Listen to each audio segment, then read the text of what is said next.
रात थी। शहर से दूर चारों ओर से घनी झाड़ियों से घिरा हुआ एक कब्रिस्तान जंगली जानवरों की आवाज से और भी भयावह लग रहा था।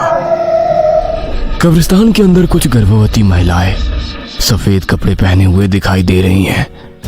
उनके लंबे बाल और आंखें खून की तरह लाल है, चेहरा बिल्कुल सफेद और पैर उल्टे हैं।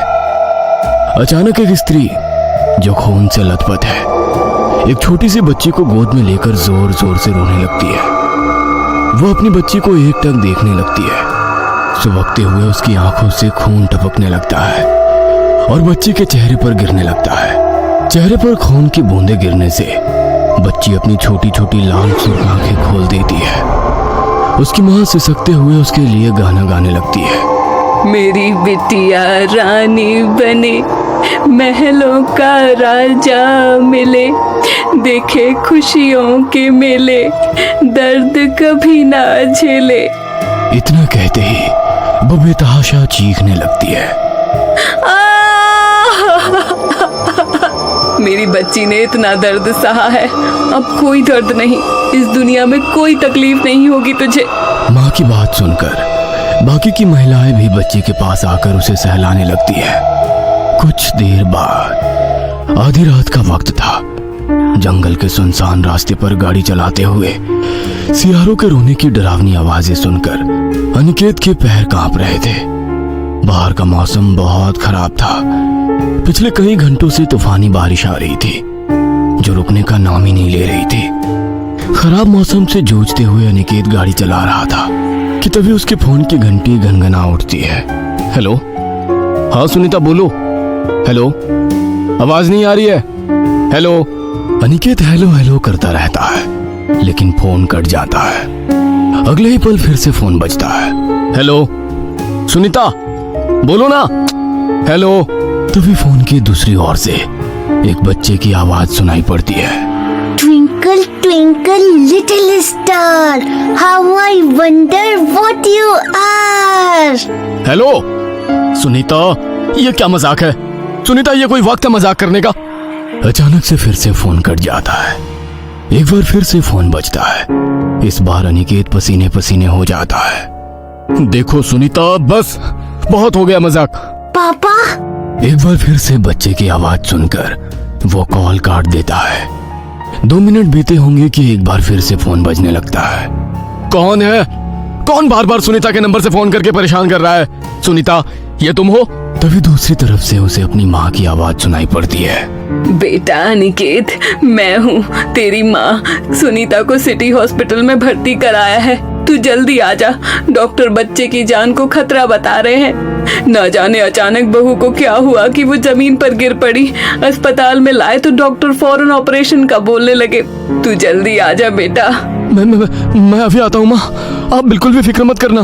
सुनीता और मेरे बच्चे को कुछ नहीं होगा। अनिकेत तेजी से गाड़ी चलाते हुए सिटी हॉस्पिटल पहुंचता है। वहां पहुंचने पर पता चलता है कि सुनीता ने एक बेटी को जन्म दिया है। मैं ना कहता था कि मेरे बच्चे को कुछ नहीं होगा। देखो माँ, मेरी बेटी और सुनीता दोनों बिल्कुल सही सलामत है। अनिकेत जैसे ही अपनी बेटी को गोद में उठाता है, वह बच्ची हंसते हुए उसकी ओर देखती है। उसकी खून जैसी लाल आंखें देखकर अनिकेत की चीख निकल जाती है। माँ, ये क्या है? ये बच्ची ऐसे क्यों है? माँ, इसकी आंखें, आपने इसकी आंखें देखी? अरे बावला हो गया है क्या? क्या हुआ है इसकी आंखों को? भली चंगी तो है। लगता है तुझे अचानक से ये सब देखकर सदमा लग गया है। वैसे भी अभी महीना भर बाकी था बहू की डिलीवरी में, लेकिन देखो सब ऊपर वाले की माया है। चल तू कुछ देर आराम कर ले। लेकिन माँ, ऐसी बात नहीं है, मुझे कोई सदमा नहीं लगा। सच में इसने अभी मुझे अजीब सी नजरों से देखकर हंसा। मेरा विश्वास करो माँ। अनिकेत बार बार माँ को समझाता है लेकिन माँ को उसकी बात का यकीन नहीं होता है। कुछ देर बाद अनिकेत घर लौट आता है और अपने कमरे में आकर आंखें बंद करके लेट जाता है। तभी उसे लगता है कि किसी ने उसका गला दबा रखा है। कोई बचाओ, कौन है? जो तूने किया है उसे भुगतने का समय आ गया है। अब तुझे कोई नहीं बचा सकता, चाहे जितनी भी कोशिश कर ले। अब तू नहीं बच सकता। वो आ गई है वो। अनिकेत के गले पर पंजे की पकड़ और भी तेज हो जाती है और वो दर्द से छटपटाने लगता है कि तभी उसकी नींद टूट जाती है। ये क्या था? ये सब एक सपना था क्या? हाँ, सपना ही था। इतना कहकर वह जैसे ही अपनी गर्दन पर हाथ फेरता है, उसे वहां पर खून दिखाई पड़ता है। अगर ये सपना था तो फिर ये खून कहां से आ गया? मेरे साथ ये सब क्या हो रहा है? मैं पागल हो जाऊंगा। क्या सच है क्या सपना, कुछ समझ में नहीं आ रहा। मुझे बहुत डर लग रहा है। पहले वो फोन कॉल, फिर बच्ची और अब ये सपना। कुछ ना कुछ गड़बड़ तो जरूर है। इस घटना के बाद अनिकेत बहुत घबरा जाता है और 2 दिन तक अस्पताल नहीं जाता। 2 दिन बाद सुनीता अस्पताल से घर आ जाती है। रात के समय सुनीता गहरी नींद में सो रही थी कि अचानक बच्ची के रोने की आवाज से अनिकेत की नींद खुल जाती है। सुनीता, सुनीता, उठो, लगता है बच्चे को भूख लगी है। सुनीता। तभी बच्ची अनिकेत को देखकर मुस्कुराने लगती है और उसका हाथ कसकर पकड़ लेती है। Twinkle, twinkle, little star, how I wonder what you are. पापा, मुझे दूध नहीं पीना है पापा, मुझे तो आपका खून पीना है। उससे ही मेरी भूख शांत होगी। आओ ना पापा, मुझे बहुत भूख लगी है। पापा आओ ना। सुनीता, सुनीता, देरी हो गई हो क्या? मैंने कहा उठो और इस बच्ची को लेकर यहाँ से जल्दी बाहर निकल जाओ। आना नहीं इसे लेकर मेरे पास। यह इंसान नहीं है, शैतान है, शैतान। अनिकेत की चीखने की आवाजें सुनकर अचानक सुनीता भी नींद से जाग जाती है, लेकिन अनिकेत को सुनीता की जगह कब्रिस्तान में घूम रही नैना दिखाई देती है। तुम यहाँ कैसे? ये कैसे हो सकता है? तुम तो मर चुकी हो। मैं मरी नहीं हूँ, तुमने मारा है मुझे। याद है या भूल गए? बोलो, याद है या मैं याद दिलाऊं? नैना अपनी कहानी सुनाना शुरू करती है। मैंने कितना भरोसा किया था तुम पर। मैं तो गांव की एक भोली भाली सी अनाथ लड़की थी। मेरे अकेलेपन और अनाथ होने का खूब फायदा उठाया तुमने। मैं भी तुम्हारे जैसे शातिर आदमी की असलियत नहीं पहचान पाई। सोचा ही नहीं कि तुम्हारे जैसा पढ़ा लिखा इंजीनियर क्यों मुझ जैसी गांव की लड़की से शादी करेगा। मैं तो तुम्हारे लिए उन 6 महीनों के मनोरंजन का सामान थी। अपना दिल बहलाने के लिए तुमने मुझसे शादी की और मैं बेवकूफ तुम्हें ही अपना सब कुछ समझने लगी। जब शादी के 2 महीने बाद तुम्हें पता चला कि मैं गर्भवती हूँ तो तुम्हारे तो रंग ही बदल गए। रातों रात तुम वो गांव वाला प्रोजेक्ट छोड़कर शहर भाग गए। लेकिन मैं भी हार मानने वाली नहीं थी। अपने बच्चे की खातिर मैंने तुम्हारा पता ठिकाना खोजने का प्रण लिया और शहर आकर तुम्हारा पता निकालने लगी। गांव से वापस शहर आकर मैं बिल्कुल निश्चिंत था कि अब तुम मुझ तक कभी नहीं पहुंच पाओगी। लेकिन 1 महीने के बाद जब मैंने अचानक तुम्हें शहर में देखा तो मेरे होश ही उड़ गए। मुझे डर था कि कहीं तुम ये सारी बातें मेरे घर या ऑफिस तक ना पहुंचा दो। अपनी पोल खुलने के डर से मैंने तुम्हें रास्ते से हटाने का प्लान बनाया। अब मैं छिपकर तुम पर नजर रखने लगा था। मैं जानता था कि तुम शहर में मुझे ही ढूंढने आई हो। मुझे अपने लिए कोई मुसीबत नहीं चाहिए थी।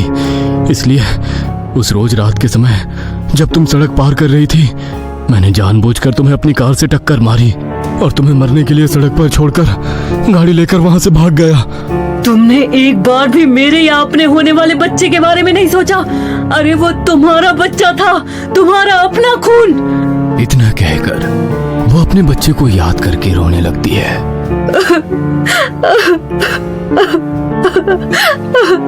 मुझे माफ कर दो नैना, मैं नहीं जानता था तुम गर्भवती हो जाओगी। मैं पहले से ही शादीशुदा था। मैं चाहकर भी तुम्हारे बच्चे को नाम नहीं दे सकता था। इसीलिए जब तुमने बताया कि तुम प्रेग्नेंट हो तो मैं घबराहट के मारे उस रात गांव छोड़कर भाग आया था। जब उस रोज तुम मुझे ऑफिस के पास रात में दिखाई पड़ी तो मुझे कुछ समझ में नहीं आया। मुझे लगा शायद ऐसा करने से मुझे सारी परेशानियों से मुक्ति मिल जाएगी। मैं अपनी गर्भवती पत्नी को ये सब नहीं बता सकता था। इसलिए रात के अंधेरे का फायदा उठाकर मैंने तुम्हें गाड़ी से कुचल दिया। इतना कहकर अनिकेत जोर जोर से रोने लगता है। तभी अनिकेत की पत्नी उसके सामने आ जाती है। ये सब क्या बोल रहे हो तुम? कौन है ये नैना? क्या किया तुमने उसके साथ? तुमने खून किया है अनिकेत? छी, कितने गंदे आदमी हो तुम। मैं एक पल के लिए भी इस घर में नहीं रह सकती। नहीं सुनीता, मुझे माफ कर दो। मैं तुम्हें खोना नहीं चाहता था, बस इसलिए। तभी सुनीता के शरीर में नैना आ जाती है। अब तू क्या करेगा? अब तो तेरी सुनीता को भी तेरी सच्चाई का पता चल गया। अब इस दुनिया में तेरे लिए कोई जगह नहीं है। तेरे पास बस एक ही रास्ता बचा है। अब तू भी मेरे साथ चल। नहीं, छोड़ दो मुझे, नैना मुझे छोड़ दो। मैं तुम्हारे आगे हाथ जोड़ता हूँ, मेरी बच्ची का जीवन खराब हो जाएगा। उसने तो अभी अभी इस दुनिया में आँख खोली है। उस बेचारी को मेरे किए की सजा मत दो। तेरी बेटी नहीं है ये। तेरी बेटी को तो मैंने पैदा होते ही मार डाला था। बाप के कर्मों का बोझ औलाद को ही उठाना पड़ता है। इसे मैंने पैदा किया है। ये मेरी बेटी है जो अपनी माँ की अधूरी जिम्मेदारी पूरी करने के लिए आई है। पापा, आज मैं तुम्हें भी अपने साथ ले जाऊंगी। पापा, तुम भी गाओगी ना जैसे माँ गाती है, ट्विंकल ट्विंकल लिटिल स्टार। देखो, मुझे छोड़ दो। ऐसा कैसे हो सकता है? ये बच्ची चुड़ैल नहीं हो सकती। ये तो मेरी और सुनीता की बच्ची है। ये सब क्या हो रहा है मेरे साथ? मुझे छोड़ दो। हम दोनों को मार दिया था ना, फिर तुझे क्यों छोड़ दे? तू तो मेरा पापा है। तुझे तो हमारे साथ चलना ही पड़ेगा। मेरी माँ को तड़पा तड़पा कर मारा था तूने, अब तू मरेगा। इसके बाद चुड़ैल और उसकी बेटी मिलकर अनिकेत पर हमला कर देते हैं और अनिकेत की रोंगटे खड़ा करती चीखें सुनाई देने लगती है। अगले दिन सुबह अनिकेत